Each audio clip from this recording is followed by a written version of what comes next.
They're picturing China as the great threat to the world.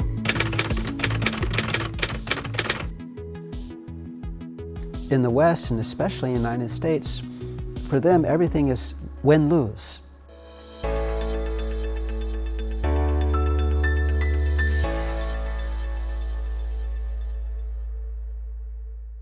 I think one thing that's kind of sad is that the Western misconceptions about China today are pretty similar to those when I came in '88.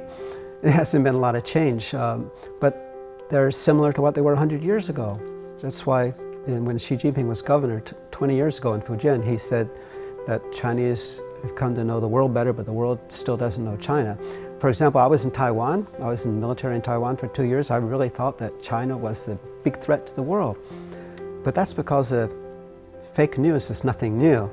In 1899, just before the 20th century began, in that year, Lord Beresford in England wrote a book called The Breakup of China. It was a catalog of all the Chinese provinces and cities and all the resources the West could get from it. I mean, they're really talking about taking China to pieces, and I get this, you get this. And in the same year, two other books they published was China, the Yellow Peril, and China at War with the World. They're picturing China as the great threat to the world, which is ironic because they were tearing China to pieces, forcing opium on China. Chinese have never gone to a distant country to take over, and yet they were saying China was the threat. It was pretty ironic, but China was a threat to the West because they thought China was finally going to stand up and stop the easy money. That was fake news then, and today is the same thing. They still are paraded, just like in the 70s when I was in Taiwan, the 80s when I first came, and today they're saying China is a threat to the world. China's destroying the world order. Well, what's a world order built on? I mean, it wasn't necessarily a good order anyway. And so the media is very powerful. When the Second Opium War, the media was used even back then. The British leaders, the Parliament, the entire British Parliament unanimously opposed the Second Opium War. So the Prime Minister just dissolved Parliament, and the media said we're going to war against China because of the honor of the Queen. They did something bad, but people believed it, and today people believe it. It's not much changed in really 180 years. So that's why I think it's so important that we really work, not just government promotion, but that a lot of people get involved in telling China's story to help foreigners see what is the truth here.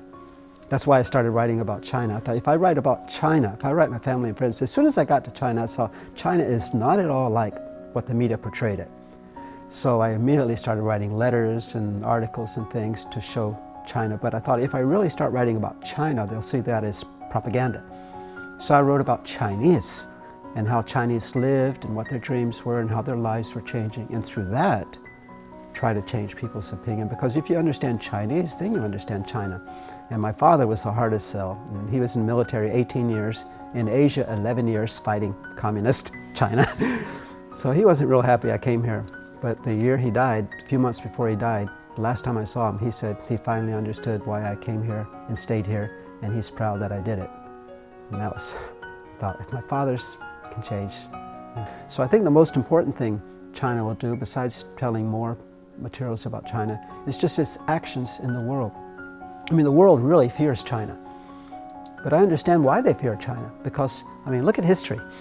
500 and something years, how have the Western countries, I tell my students that the Chinese are the best business people in history because throughout history, Chinese have done real business. They've never had Beijing military navy behind them. Chinese in China and Southeast Asia, they just did real business, whereas for 500 years, Western businessmen have always had the military and the governments behind them.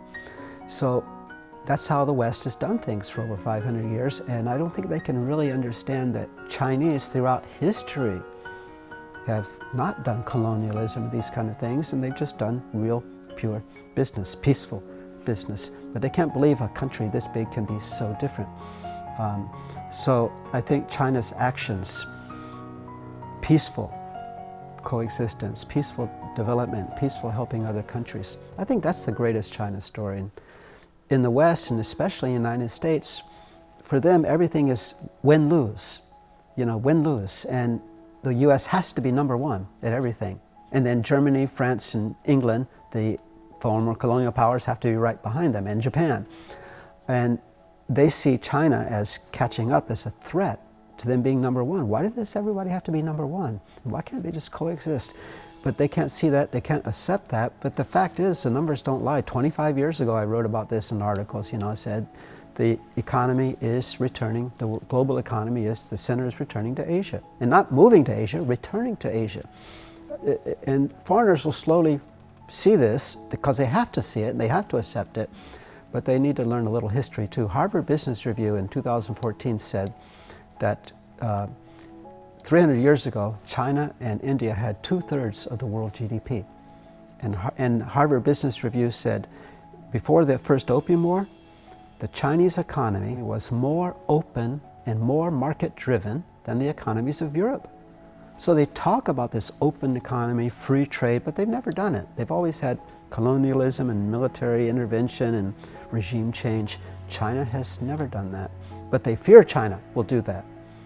And so they've tried for 180 years to contain China. Now they're getting to the point where they're saying they can't contain China, and if they continue, they'll only isolate themselves. Like China just signed the RCEP trade agreement, which takes, I think, 1/3 of the world or 2/3 of the world, some humongous amount, and U.S. is not part of that. So I think the rest of the world is going to have to see the fact that they can't contain China, they can't stop it, but that doesn't make China a threat. I think China, for the first time in at least 500 years since Columbus Day, I think China can show the world how to peacefully develop. Because in a planet this small, you can't afford to always solve everything with war. So I hope China can teach a peaceful world order.